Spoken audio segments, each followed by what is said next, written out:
ઉનાળાની હજુ શરૂઆત છે અને રાજકોટ શહેરમાં જ પાણીની મોકાણ શરૂ થઈ ગઈ છે। અંબિકા ટાઉનશીપમાં પાણીને લઈને વિરોધ પ્રદર્શન કરવામાં આવ્યું। સોસાયટીમાં ઓછી માત્રામાં પાણી આવતું હોવાના આક્ષેપ ઉઠ્યા છે। સ્થાનિકોએ તંત્ર વિરુદ્ધ સૂત્રોચ્ચાર પણ કર્યા અને વારંવાર રજૂઆત છતાં પગલાં ન લેવાતા સ્થાનિકોમાં આક્રોશ જોવા મળ્યો। સ્થાનિકોએ પૂછ્યું કે શું લોકો ખાલી વેરા ભરવા જ જન્મ્યા છે? તંત્ર પાયાની સુવિધા પણ ન આપતી હોવાનો આરોપ છે। પૂરતું પાણી ન મળતા લોકો હવે બહારથી પાણી ખરીદવા મજબૂર બન્યા છે। રાજકોટની અંબિકા ટાઉનશીપમાં પાણીના પ્રશ્નોને લઈને લોકો એકત્ર થયા છે। આપને હું દ્રશ્યો બતાવવા માંગીશ કે રાજકોટની અંબિકા ટાઉનશીપ કે જે વોર્ડ નંબર 11 વિસ્તાર આવેલ છે ને, ત્યાં પાણીમાં જે ટેન્કરથી પાણી આપવામાં આવતું હોવાનો આક્ષેપ છે તે કરવામાં આવી રહ્યું છે ને પાણી વિતરણ છે તે ઓછું થઈ રહ્યું છે। આપણી સાથે કેટલાક સ્થાનિક લોકો છે। મોટાભાઈ, શું તકલીફ છે? દાદા, શું કહેશો? પાણીનો ફોર્સ આવતો નથી, એ તકલીફ મોટે પાયે છે। આજે એક વરદી પહેલા કીધું હતું સાહેબે એમ કીધું કે તમને વરદી પછી તમે દિવાળી પછી તમે શાંતિ રાખો, તમને ફૂલ પાણી આપશું। અમારી લાઈનો નખાય છે પણ હજી એની લાઈન નખાણી કે નથી નખાણી અમને ખબર નથી। હજી દિવાળી વહી ગઈ, પાછી દિવાળી આવી ન જાય એટલે પાણી અમારે જોઈએ ફૂલ। અને શું કહેશો, ઘરમાં કેવી તકલીફ પડે?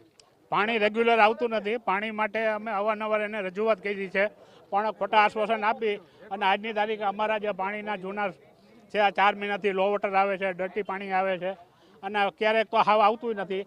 ઘણી બધી ફરિયાદ છતાં નિરાકરણ હજી આવતું નથી। શું કેટલું પાણી? ઉનાળો હવે ચાલુ દાદા થઈ રહ્યો છે, કેટલી ઘરમાં મુશ્કેલી પડે? ઘરમાં પાણીની હિસાબે અમે મહેમાનને ઘરમાં રાખી શકતા નથી। જો એ નાય તો અમારું પાણી બગડે, અમે માથે મીટરે નાખવા પડે, ઓછું પાણી જેમ બગડે એમ એવું કર્યું। ડેમ પાણીના ભર્યા છે તોય છતાં તમે પાણી પહોંચાડી નથી। ભૂલ તમારી, અમારી ભૂલ નથી। ઘણા વર્ષોથી આ વિસ્તાર તો ડેવલપ થઈ ગયો છે ને હજી પાયાની સુવિધા નથી આપી। હજી પાયાને શું 1900 ફૂટના બોર કરીને અમને ગરમ પાણી આવે ને અમે નાહી શકતા નથી, ધોઈ શકતા નથી। ગરમ પાણી આવવાથી તમે કોઈ પણ સંજોગમાં ડેમ ભર્યા અને તમે પાણી પહોંચાડી શકતા નથી। એનો તમારો વહીવટ કરવામાં ખામી, કોઈ પણ હિસાબે વહીવટ કરવો સારો અને અમને પાણી મળવું જોઈએ। સ્પષ્ટપણે એટલે પાણી મળવું જોઈએ તેવું કહેવું છે ને। જે પ્રકારના તમે દ્રશ્યો જોઈ રહ્યા છો કે લોકો છે તે કહી રહ્યા છે કે આ પાણીની વ્યવસ્થા છે તે થઈ નથી। બીજા કેટલાક લોકો છે। દાદા, શું કહેશો, કેટલી મુશ્કેલી પડે? આ તો જીવરાજ પાર્ક અંબિકા ટાઉનશીપ તો ડેવલપ વિસ્તાર છે આખો। આ વસ્તુ તો હવે તમને ખુદને પણ ખબર પડી ગઈ કે દર વર્ષે આ વસ્તુ બોલવાની, પ્રજાને બધી માગણી કરવાની, સરકાર પાસે આજીજી કરવાની।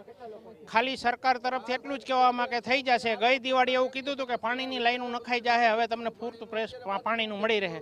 હજી સુધીમાં લાઈનોનું કંઈ ઠેકાણું નથી। પાણીનો ટાંકો અહીં બની ગયો છે, હજી એક પણ ફ્લેટની અંદર 10 મિનિટ પૂરું પાણી આપતા નથી। એક ફ્લેટ દીઠ સરેરાશ 2,000 થી 3,000 રૂપિયાનું વેચાતું પાણી લઈને જીવવાનું। તો આપણે અત્યાર સુધી સવારથી સાંજ સુધીમાં વેરાના ટેક્સ ભરી છે। શેના માટે ભરી છે જોઈ લ્યો તમે। આમાં સવારથી તમે ચાલુ કરો તો સાંજ સુધીમાં આખોથી ખાલી વેરા જ ભરવા જઈનમાંથી બધા પબ્લિકને, સરકારને કંઈ જવાબદારી જ નથી। ખાલી મોટા મોટા તમાશા કરવાના, ફોટા પડવાના। અમે બ્રિજ બનાવી દીધો, તમે ક્યાંક ઘર લેવા, તમે ઓલું બનાવી દીધો, ટાંકો બનાવી દીધો, રોડ બનાવી દીધા। તમે જુઓ તો ખરી રસ્તાની હાલત જુઓ, ખાડા જુઓ, માણા મરે છે, હાડકા ભાંગે છે દવાખાનામાં, એમાંય ટેક્સ અમારે ભરવાનો। તમારે કરવાનું શું? અત્યારે કેટલું પાણી મળે છે દરરોજ? પાણી 5 મિનિટ માન પૂરું નથી આવતું જ નથી। વેચાતું શું કામ લેવું પડે? પાણી પૂરતું આવતું હોય તો વેચાતું લેવાનો પ્રશ્ન જ નથી ને। પાણીનો ફોર્સ જોઈએ એવો આવતો નથી। જ્યારે ફરિયાદ કરીએ ત્યારે 2-4 દિવસ વ્યવસ્થિત આવે, બાકી ઉનાળો દર ઉનાળે આ એક જ પ્રોબ્લેમ આવે છે। ફોર્સ જરા પણ આવતું હોય, થોડું પાણી આવે। જે એક ફ્લેટ દીઠ મિનિમમ પાણી આવવું જોઈએ એટલું એ લોકોએ ખરેખર 15-20 દિવસે કે ચેકિંગ કરીને જોવા આવવું જોઈએ કે ખરેખર આ લોકો જે કહે છે એ સાચી વાત છે કે ખોટી વાત છે। પણ અહીંયા કોઈ રૂબરૂ સ્થળ ઉપર કોઈ આવતું નથી। ત્યાં જાય તો કે થઈ જાય પણ કાંઈ થતું નથી। દર વર્ષે આ એક જ પ્રોબ્લેમ છે। વારે કમ્પ્લેન કરવા છતાં પણ આ સોલ્યુશનનું નિવારણ આવતું નથી। તમે કયા વિસ્તારમાં રહો છો? અમે અંબિકા ટાઉનશીપના સિદ્ધિ ગોલ્ડ એપાર્ટમેન્ટમાં રહું છું અને દર વખતે પણ આ કમ્પ્લેન કરીએ છીએ પણ છતાં પણ સોલ્યુશન આવતું જ નથી। એટલે જે તમામ જે સ્થાનિક લોકો છે તે કહી રહ્યા છે ખૂબ જ ઓછા ફોર્સથી આ પાણી છે તે મળી રહ્યું છે ને તેને કારણે લોકોને પારાવાર મુશ્કેલી છે તે પડી રહી છે। અંબિકા ટાઉનશીપ વિસ્તારમાં જ્યારે અગાઉ પણ વિરોધ કરવામાં આવ્યો ત્યારે રાજકોટ મહાનગરપાલિકા દ્વારા દાવો કરવામાં આવ્યો હતો કે પાઇપલાઇનથી પાણી છે તે પહોંચાડવામાં આવશે, પરંતુ સ્થાનિક લોકો જે રીતે કહી રહ્યા છે કે પૂરતા પ્રમાણમાં પાણી છે તે ઓછા ફોર્સથી જે પાણી છે તે મળી રહ્યું છે, પૂરતા પ્રમાણમાં પાણી મળી રહ્યું નથી અને તેના કારણે તેઓ અત્યારે વિરોધ છે તે કરી રહ્યા છે। કેમેરા પર્સન ભાવેશ લશ્કરી સાથે મોહિત ભટ્ટ, TV9 રાજકોટ.